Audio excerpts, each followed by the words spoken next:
Olá, gente. Boa tarde. Me chamo Juliana, sou serviço social aqui da casa mesmo. Estou no 7º período e eu faço parte desse projeto de extensão, né? Assessoria e supervisão de assistentes sociais que atuam no campo do sócio jurídico. A gente dá as boas-vindas a todos que vieram. A gente está muito feliz por recebê-los e por ter alcançado essa dimensão toda, assim, a gente fica muito feliz.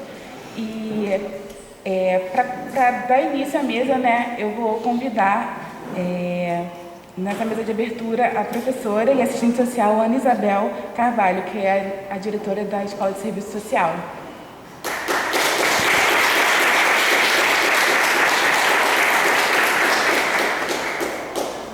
Também para essa mesa de abertura convido a assistente social Cristina de Costa Lopes Roma, coordenadora de extensão da Escola de Serviço Social aqui da UFRJ.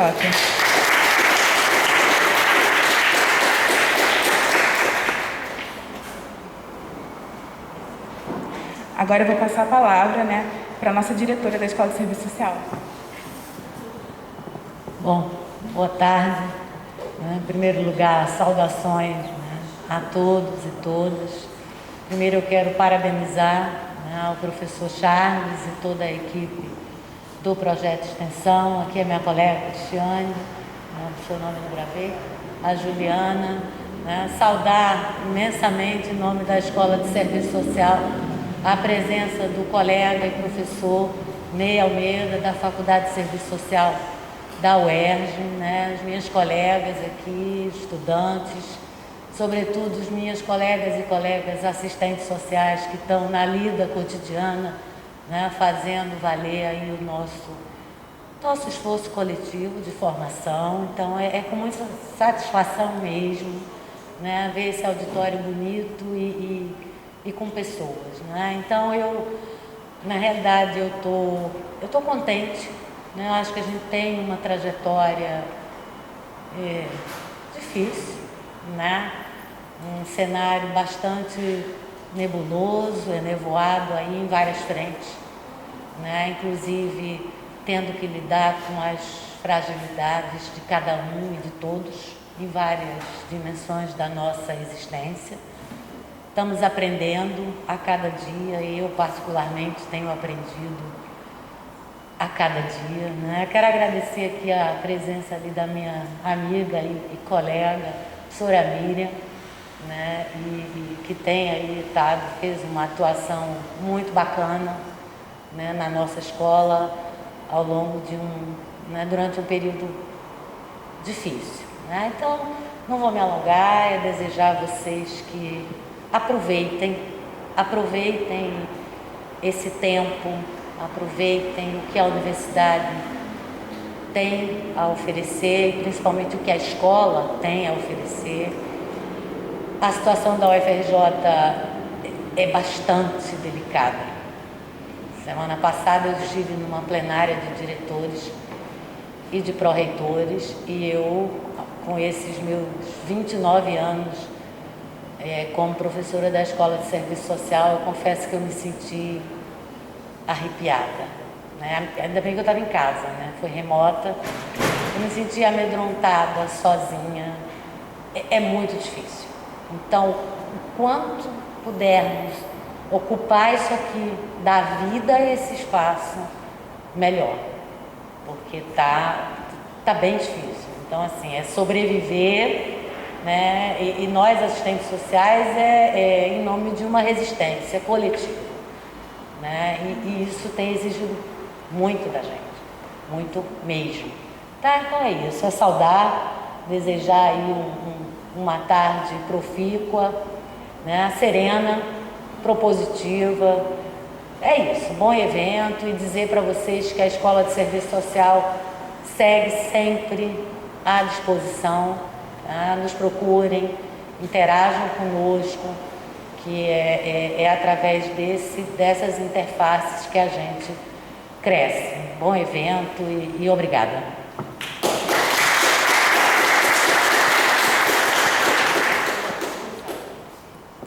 Agora a gente vai passar a palavra aqui para a nossa coordenadora de serviço, da extensão de serviço social, né? Obrigada. Boa tarde a todos e todas. quero aqui também reforçar, né, desejar boas-vindas.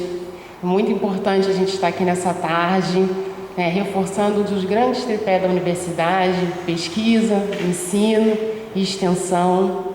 Esse projeto de extensão Atua SUAS, ele vem contribuir de forma significativa, né, no que tange na perspectiva da extensão universitária, pensando aí a extensão como um dos elementos centrais também para a formação dos nossos alunos. Então a gente tem aqui, estudantes participando ativamente dos projetos, né, uma equipe coordenada pelo professor Charles, né, e outros projetos também envolvem técnicos administrativos.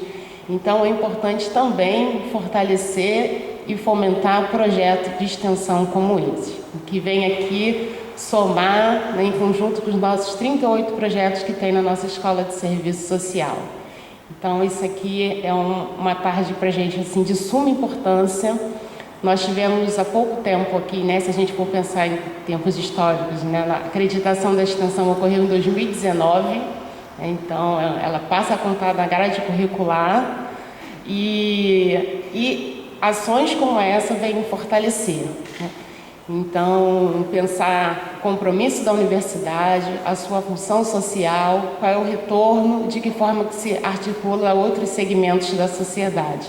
Então, essa é a função fundamental da nossa extensão, pensar esse elo aí a partir de uma articulação, né, voltada para a questão dialógica, da integração, né, pensar a questão política, cultural e pedagógica. Então, eu quero reforçar e parabenizar mais uma vez essa atividade, que só vem a somar, né, com o conhecimento de todos aqui envolvidos, e que tenhamos aí uma ótima tarde de debate e aprendizado. Parabéns aí mais uma vez pela iniciativa. Até mais. Boa tarde. Nós agradecemos a presença das duas, né? E agora vamos fazer essa mesa de abertura para dar início à mesa principal, né? Então, obrigada, muito obrigada às duas. E eu convido para coordenar nessa mesa, mesa principal, a professora Lilian Souza, para coordenar essa mesa.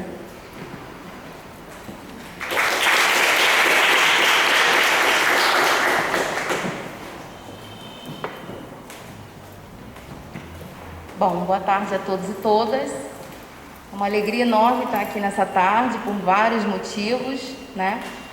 E o primeiro deles, sem dúvida, vai ser narrado aqui pela presença dos meus colegas aqui do lado, né? Hoje eu posso dizer com maior alegria, colegas, né? Professores, Ney e o professor Charles. Mas antes de apresentá-los, né, e mediar esse diálogo aqui, nessa tarde, eu queria trazê-los à mesa, chamá-los à mesa, né? Para que a gente possa iniciar, então, esse momento aqui de uma reflexão sobre a atuação dos assistentes sociais do sócio jurídico. Dizer que é um evento, como já foi bem explicitado aqui, organizado pelos estudantes, então é uma alegria enorme ver o interesse deles, né, deles e delas, em conhecer e aprofundar um pouco mais a compreensão sobre esses espaços, coordenado pelo professor Charles, né, que tem feito aí esse investimento nesse campo. E, além disso, encontrar aqui, além dos colegas professores, colegas assistentes sociais com os quais eu já pude trabalhar, estudantes atuais no UFRJ, estudantes em outra universidade anterior. Foi uma alegria, uma surpresa, né, enorme. Então, eu convido à mesa o professor Charles Torniolo, para que possa me acompanhar.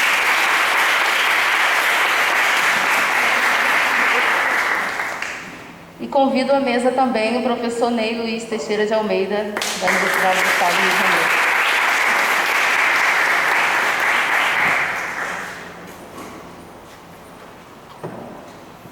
Bom, eu não me apresentei, né, mas eu sou a professora Lilian Souza, da Escola de Serviço Social. Eu sou bem novinha na casa, né, acabei de ingressar no último concurso para a Escola de Serviço Social. Então, vocês imaginem a alegria, né, de ter sido aluna do Ney, né, e de ter o Charles como colega, com quem eu tenho aprendido muito também. Então, eu vou passar a palavra para eles, apresentando-os aqui, mas não deixando de registrar esse momento que para mim é muito importante também, né, enquanto docente, mas também enquanto assistente social e alguém que também compôs de alguma maneira esses espaços, né, socioocupacionais que compõem o sócio jurídico. Então, eu vou iniciar passando a palavra para o professor professor Charles Torniolo, já estou querendo misturar os dois, né? Professor Charles, então, ele é assistente social, doutor em serviço social, professor do Departamento de Serviço Social da Escola de Serviço Social da UFRJ, autor do livro Profissões e Serviço Social, Surgimento e Regulamentação Ética no Brasil. O livro está disponível para que conheçam ali atrás, tá? Trabalhou como assistente social no Ministério Público do Estado do Rio de Janeiro entre 2008 e 2010, na Baixada Fluminense. Coordenou a Comissão Sócio-Jurídica do CRES entre 2011 e 2015. Foi colaborador na elaboração de vários documentos que versam sobre a atuação de assistentes sociais nas instituições do sócio jurídico. Inclusive, antes de conhecê-lo pessoalmente, eu conheci o Charles a partir dessas produções, né? E é coordenador, como já foi apresentado, desse projeto de extensão, assessoria e supervisão de assistentes sociais que atuam em instituições do campo sócio-jurídico. Charles, a palavra é com você. Bom, gente, boa tarde a todas e todos, todes.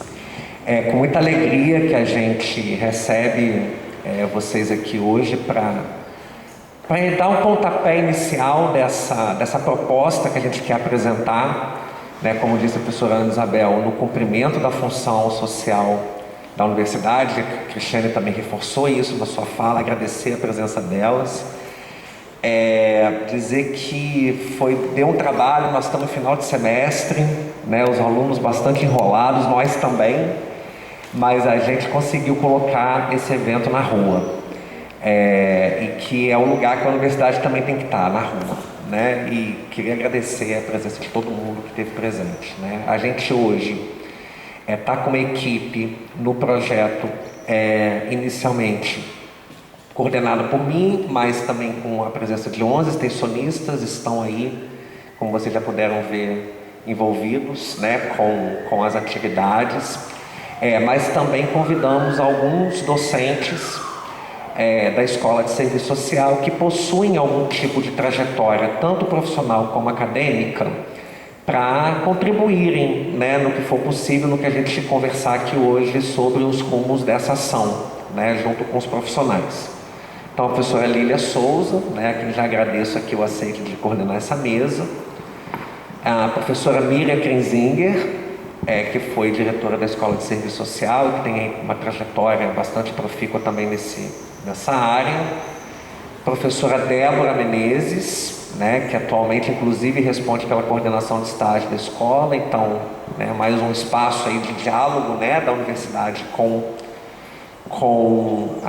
a categoria profissional, né, e também as professoras substitutas, a professora Carla Vale e a professora Carolina Oliveira, né, que estão aqui também e que estão se dispondo aqui a contribuir com o projeto, né. Então eu também quero agradecer a professor Gustavo Repete, também se colocou disponível, mas infelizmente ele teve um problema, que ele compõe a direção da BEPS e ele teve um problema lá para resolver, não conseguiu estar presente, mas desejou bastante sucesso aqui na nossa discussão.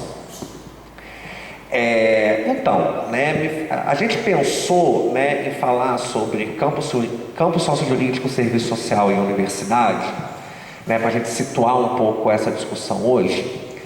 E aí eu preparei assim, um pouco do histórico, né, e pensar os desafios que estão postos para ajudar a gente, né, a pensar o que a gente pode fazer como universidade para contribuir com o exercício profissional, né. E aí não poderia deixar de fazer o registro, né, de que a gente começa, vamos dizer assim, a aprofundar esse debate sobre o que a gente vem chamando nos últimos anos de sócio jurídico, somente a partir do final dos anos 90 do século XX, né, que a gente começa a fazer um investimento de reflexões e de pesquisa sobre essa atuação, né? E que naquele momento se tentava se debruçar especificamente sobre questões relativas ao judiciário e ao penitenciário, né? Depois isso vai se ampliar, vou tentar expor isso ao longo da minha fala.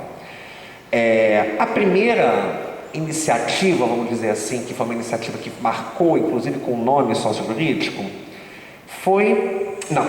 primeiro foi a realização de uma sessão temática nos CBAs, no Congresso Brasileiro de Assistentes Sociais de 2001, que foi realizado aqui no Rio de Janeiro, lá na UERJ, né? Uma sessão temática para a apresentação de trabalhos, né, de profissionais que atuavam no judiciário e no penitenciário, né? E daí se desdobrou, para começar a dar visibilidade a essa temática, na publicação da Serviço Social e Sociedade, número 67, né, que é de 2001 também, que tem como título Temas Sociojurídicos, inclusive com um artigo da professora Miriam Krenzinger nessa edição da revista, né, sobre tratamento penal, né, que a professora Miriam tinha uma trajetória no sistema penitenciário do Rio Grande do Sul. Em seguida, né, então meio que isso inaugura, vamos colocar assim, uma agenda, né, de reflexões e debates sobre o trabalho profissional nessas instituições, né? No ano seguinte, né, a gente vai ter a criação da Comissão Sociojurídica do CRES do Rio de Janeiro, que foi o primeiro CRES do Brasil que criou essa comissão, né? E naquele momento reuniu assistentes sociais do Tribunal de Justiça, do Ministério Público, da Secretaria de Administração Penitenciária, SEAP, do DEGASE, o Departamento Geral de Ações Socioeducativas, e da Defensoria Pública. Aquele momento em 2002. Inclusive algumas pessoas estavam presentes naquele processo junto comigo lá, estão presentes aqui hoje. Isso é muito interessante, né? Porque quando a gente tem esse início, né, desse investimento, a gente tinha poucos pesquisadores no serviço social que estudavam a inserção profissional nessas instituições, né? Eram raríssimos os nomes nas universidades que se voltavam para pensar a inserção dos assistentes sociais nessas instituições. Talvez, eu até escrevi isso aqui, o único nome que olhava o serviço social como um todo nessas instituições era o professor Ney, que já vinha fazendo um trabalho, né, junto com o pessoal do Poder Judiciário, depois veio se envolver com o DEGASE, né, então conseguia fazer um mapa, né, geral da inserção do serviço social nessas instituições, né, e um outro nome que me veio foi o nome da professora Tânia Damer, né, que era provocada, que era do sistema penitenciário, mas de algum modo, por conta da inserção dela, né, nos espaços do conjunto Cefaz-CRES, ela conseguia ter um olhar também para o serviço social no conjunto dessas instituições, né? Eu acho que naquele momento a gente no Rio de Janeiro tinha esses dois pesquisadores se debruçando, né, sobre essa temática. Mas, né, o que é mais interessante dessa história é que, ainda que isso só começa a ganhar visibilidade a partir dos anos 2000, o judiciário, o penitenciário e a privação de liberdade de adolescentes já faziam parte do universo do serviço social desde muito antes dos anos 2000, né?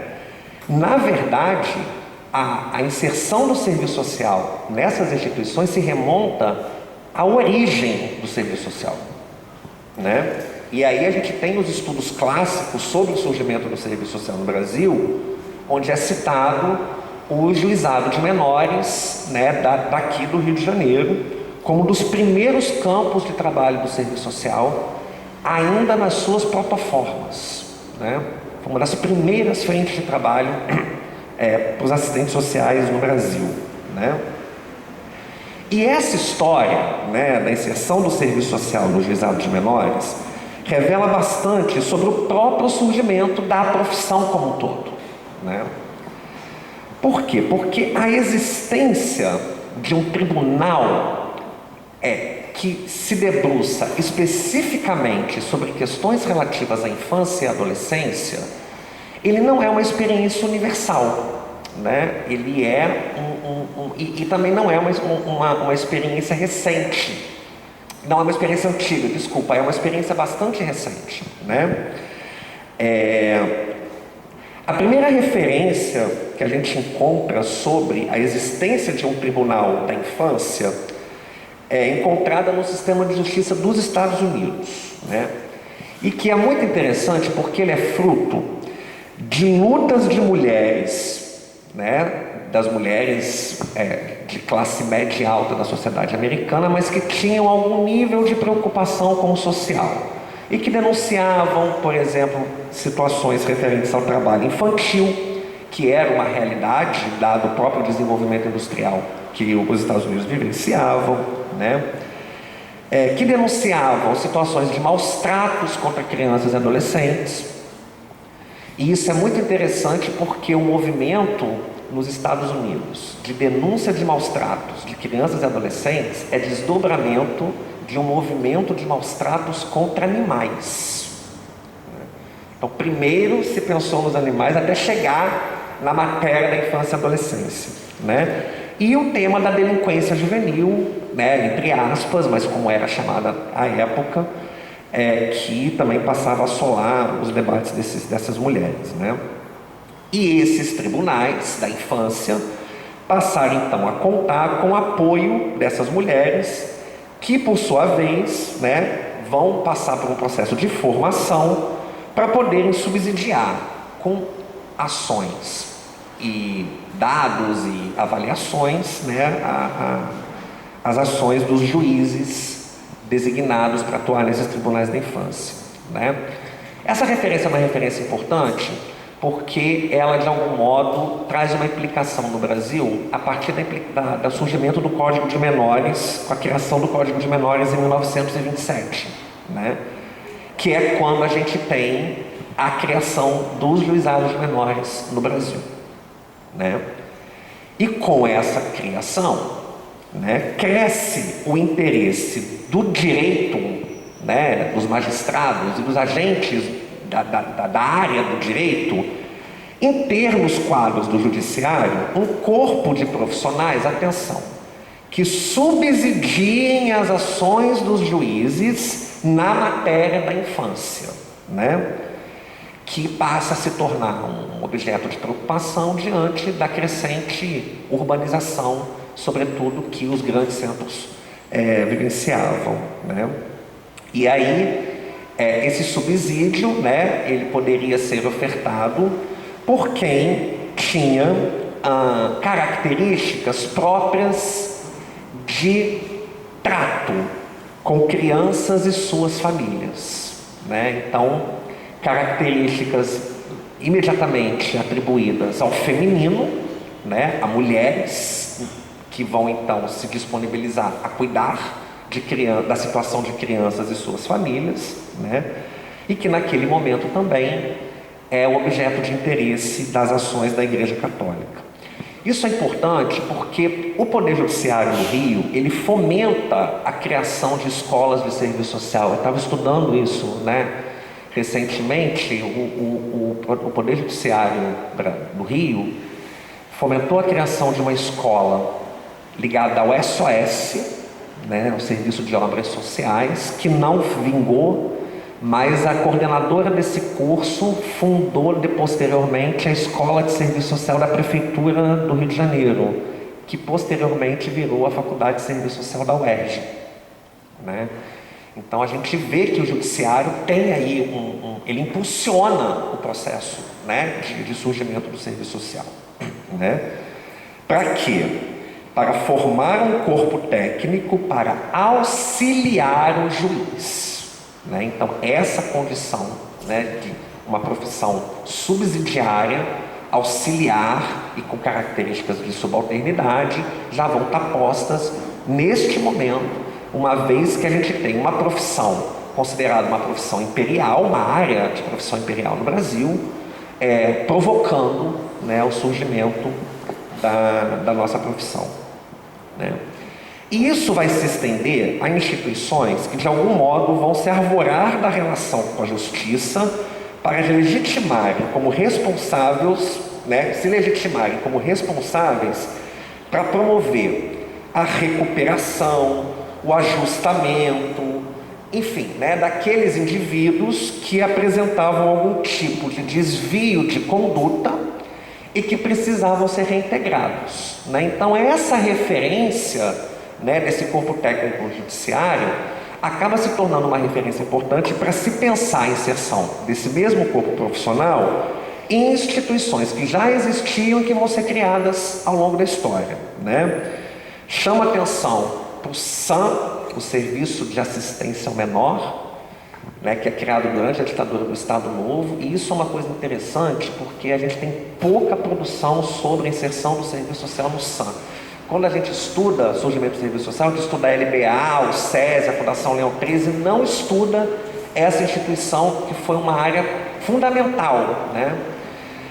Que depois a foi extinto, foi criada a FUNABEM e também foi uma área que pregou muitos assentos sociais, reformatórios, né, que eram ligados a jovens que cometiam algum tipo de ato infracional, e penitenciários, né?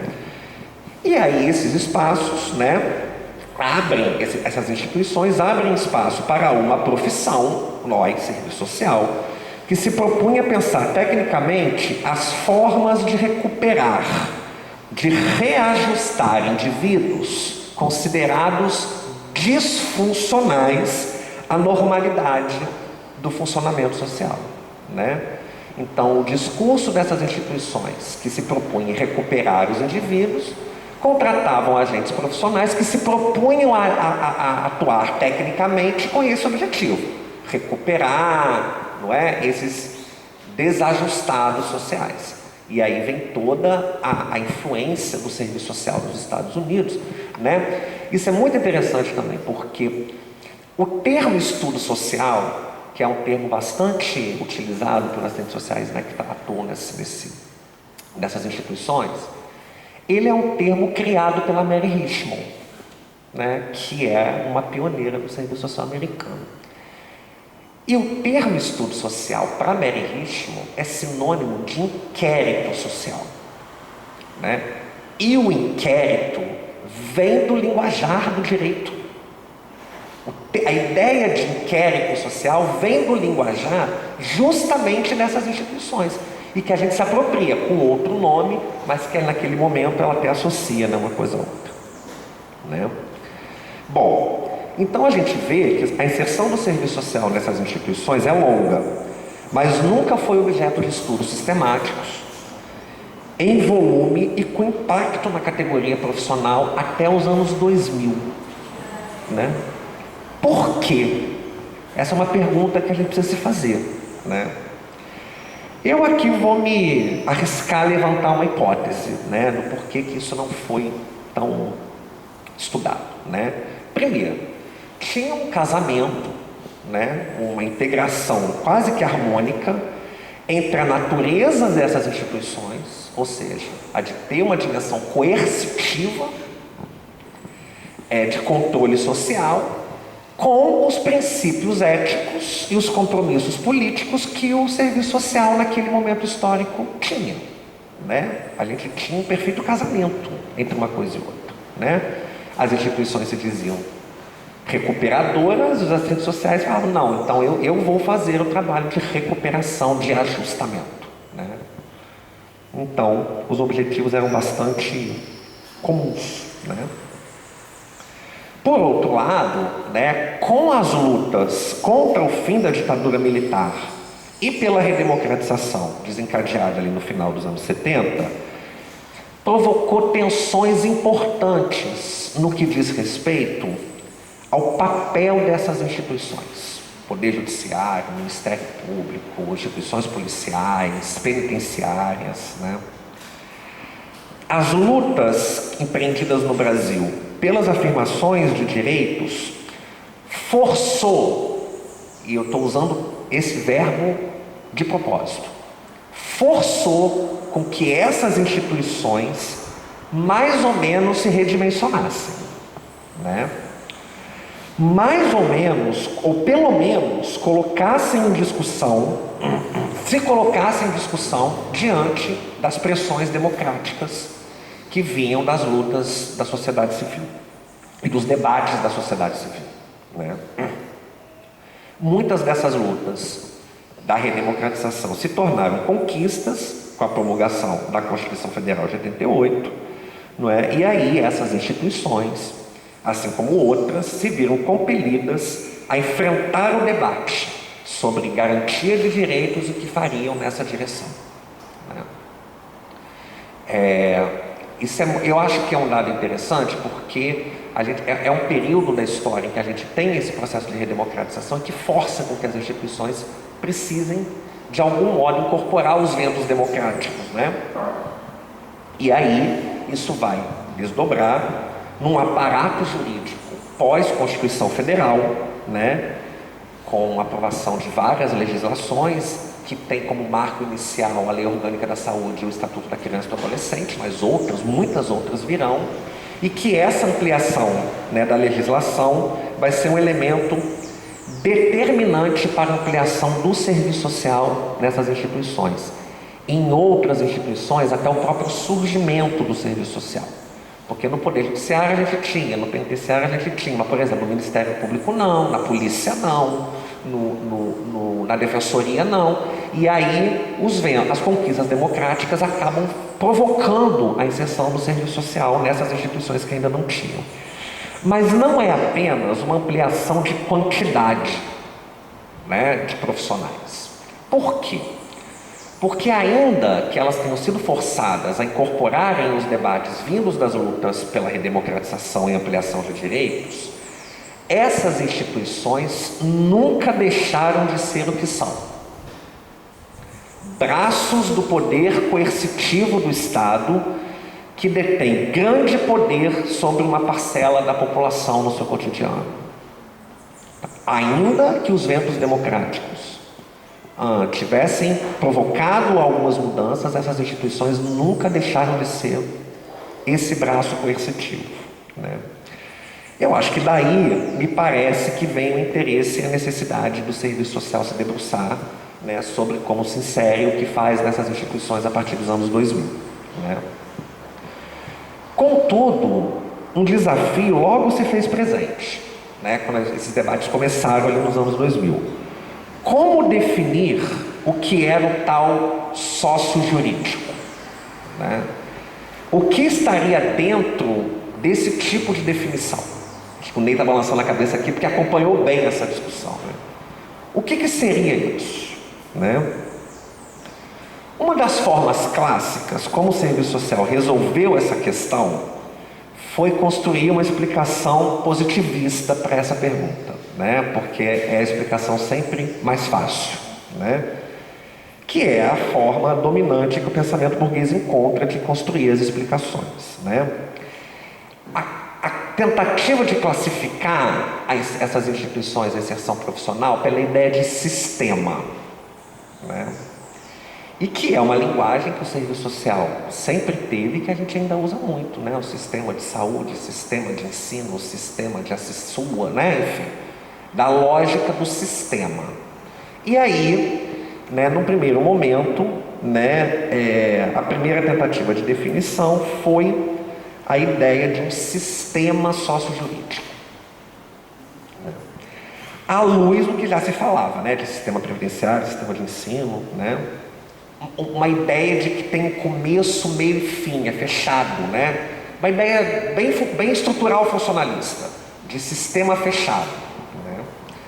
Fechado em si mesmo, que se autobasta, né? Só que esses sistemas, eles não existem, né?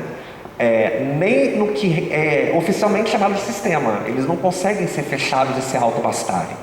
E isso no sócio jurídico ficava muito evidenciado, porque não tinha um fluxo, um desenho dessas instituições exatamente como uma estabelecer relação com a outra, né? Ficavam pontas abertas, né? Então essa terminologia foi rapidamente abandonada, sistema sociojurídico, né? E tem um debate aberto sobre isso, né? Não está fechado, né? E a polêmica que hoje se faz é entre as ideias de campo sócio-jurídico e de área sócio-jurídica. Eu, particularmente, já estou fazendo a defesa, e o título da mesa já diz isso, né? E o título do projeto também. Sou adepto da ideia de campo sócio-jurídico. E isso não é qualquer coisa, porque isso tem a ver com o projeto de extensão que a gente está apresentando hoje aqui, né?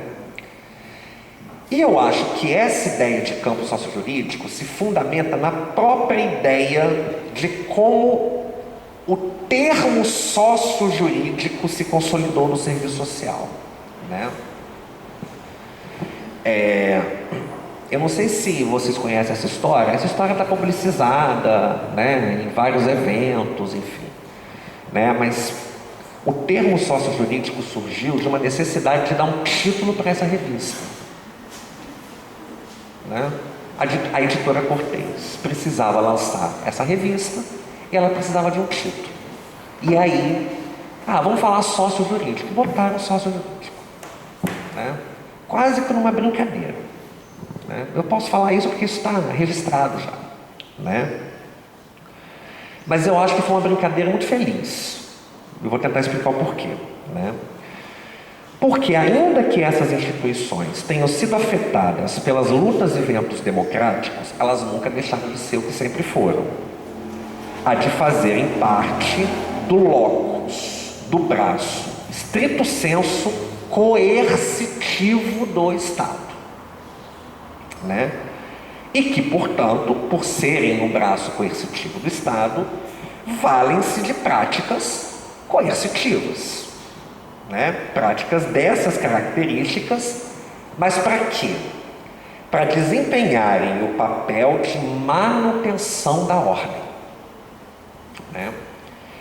E que, ainda que seja uma suposta ordem democrática, não perde o fato de ser a ordem burguesa, porque a ordem democrática se inscreve no campo da ordem burguesa, né?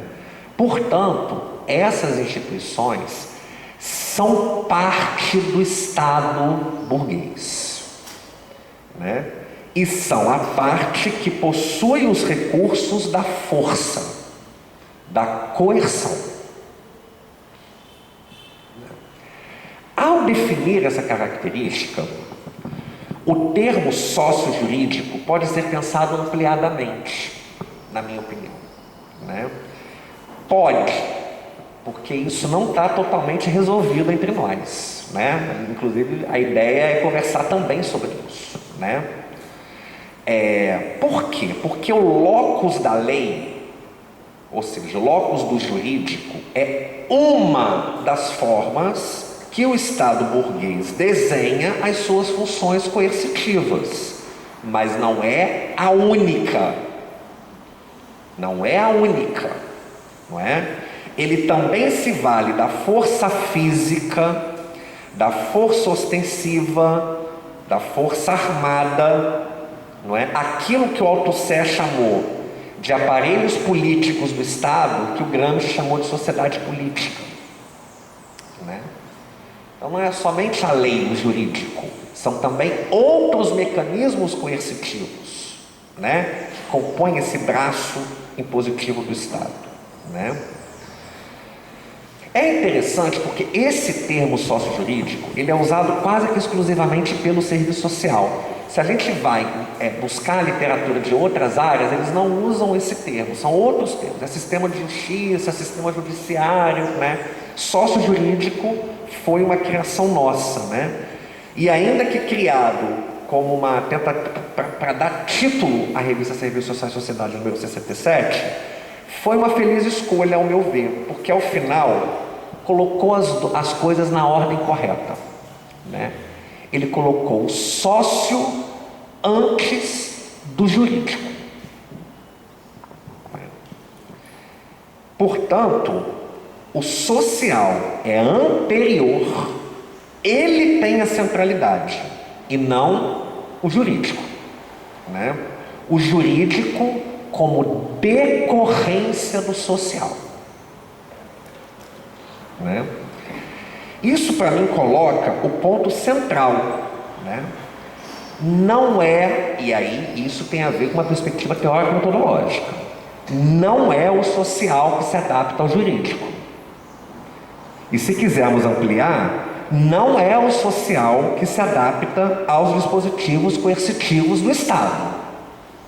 É o contrário, porque esses dispositivos, jurídico, força física, força armada, não são neutros.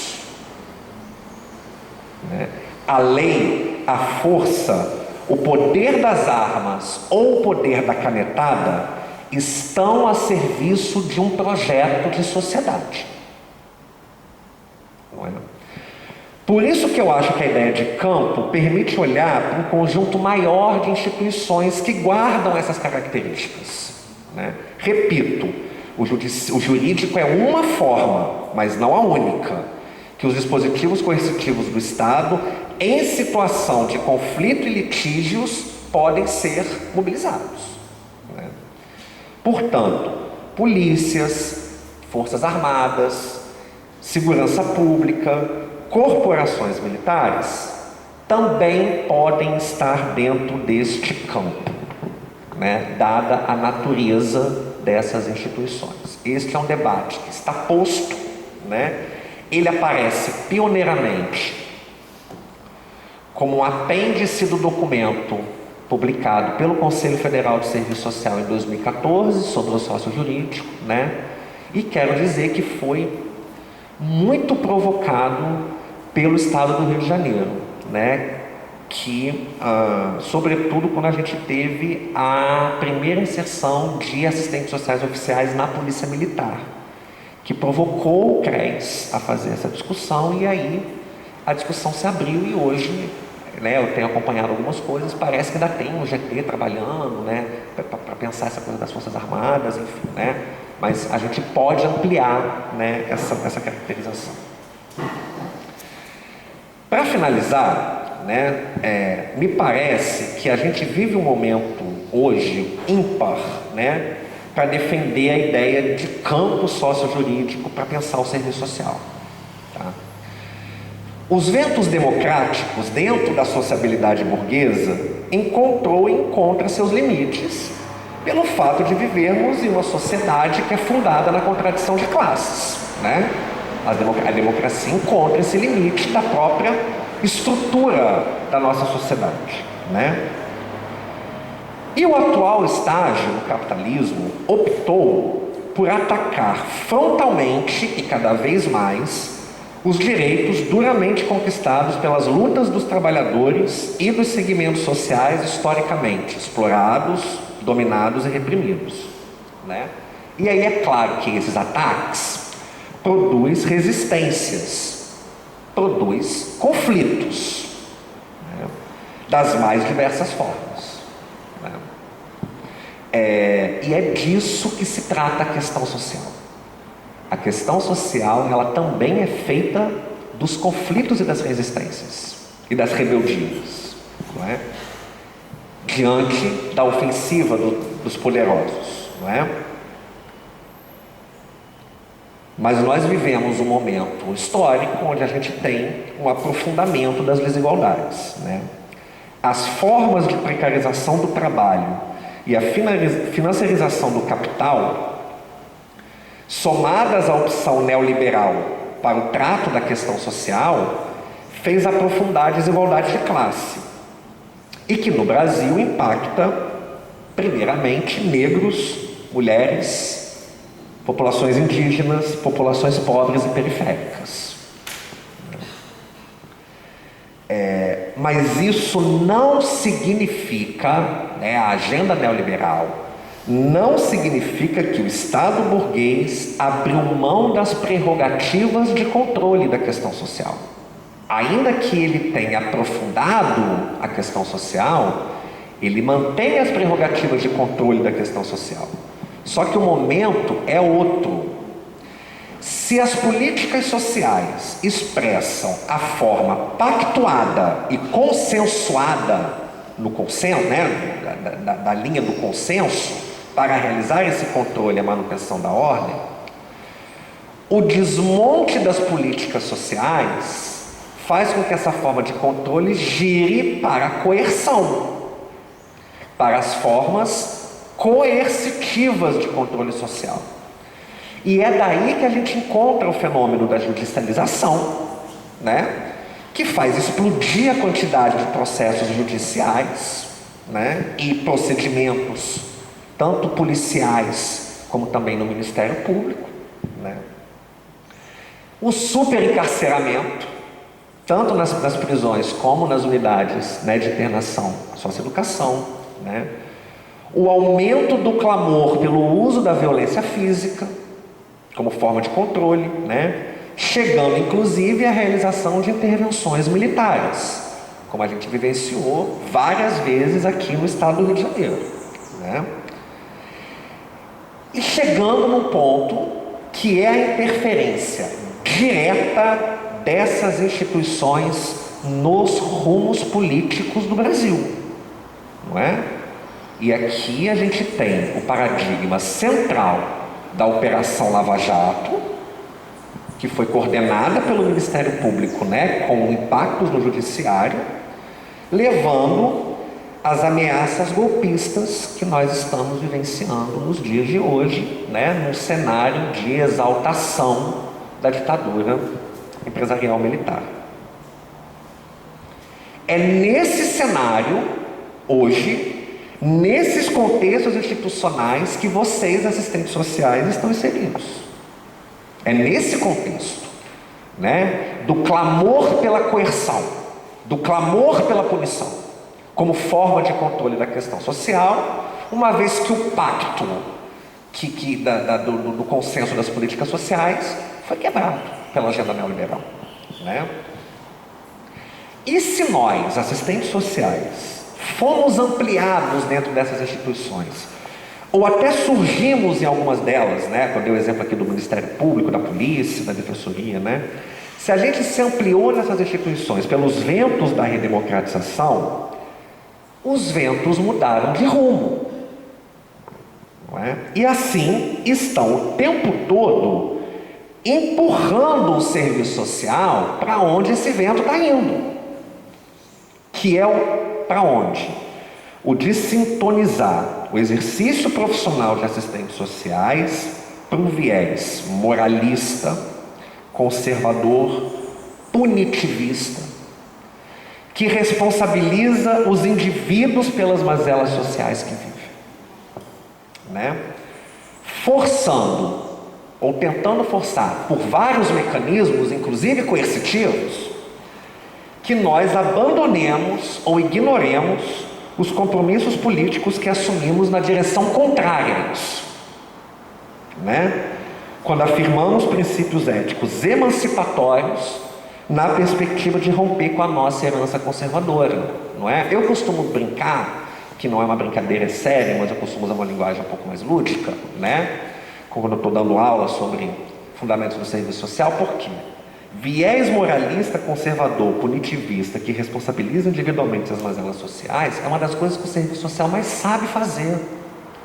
Porque nós passamos toda a nossa história fazendo isso. A gente nada de braçada nisso aqui, né? Porque a nossa profissão surge desse caldo, se desenvolve nesse caldo, não é? Então tem um vento soprando a gente para uma direção que encontra resistência na afirmação dos princípios emancipatórios, mas encontra eco na nossa história, né? E daí que chama a importância da universidade, né? Por quê? Porque não à toa nós da universidade somos o tempo todo atacados pelos conservadores e pelos reacionários, né? Por quê? Porque a produção do conhecimento acadêmico e científico requer liberdade intelectual. Ainda, né? Aqui ainda, e atenção ao advérbio, ainda se constitui num locus de visão crítica e de propostas alternativas. Ainda.